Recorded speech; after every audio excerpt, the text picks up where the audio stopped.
तुम्ही एक गोष्ट लक्षात घेतली आहे का? हाड तुटलं तर काही दिवसांनी ते पुन्हा जुळतं, पण दात तुटला किंवा किडला तर तो स्वतःहून बरा होत नाही. असं का होतं? तर याचं मुख्य कारण आहे हाडं आणि दात यांच्या रचनेत फरक. हाडांमध्ये जिवंत पेशी असतात.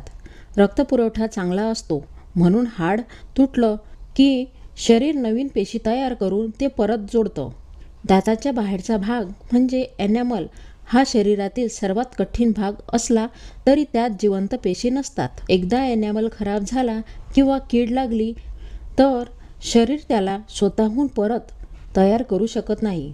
म्हणूनच छोटासा काळा डाग, संवेदनशीलता किंवा हलकी कीड वेळेत उपचार न केल्यास मोठ्या त्रासात बदलू शकते. दात तुटला तर तो पुन्हा नैसर्गिकरित्या जुळत नाही. त्यासाठी फिलिंग, कॅप, रूट कॅनल किंवा इम्प्लांटसारखे उपचार करावे लागतात. म्हणून दातांसाठी एक गोष्ट लक्षात ठेवा, हाडांसारखी सेल्फ रिपेअर शक्ती दातांमध्ये नसते. म्हणूनच रोजची काळजी खूप महत्त्वाची आहे. दिवसातून 2 वेळा ब्रश करा, कमी खा आणि 6 महिन्यांनी दातांची तपासणी जरूर करा. हाड तुटलं तर शरीर मदत करतं, पण दात वाचवायचे असतील तर काळजी तुम्हालाच घ्यावी लागेल.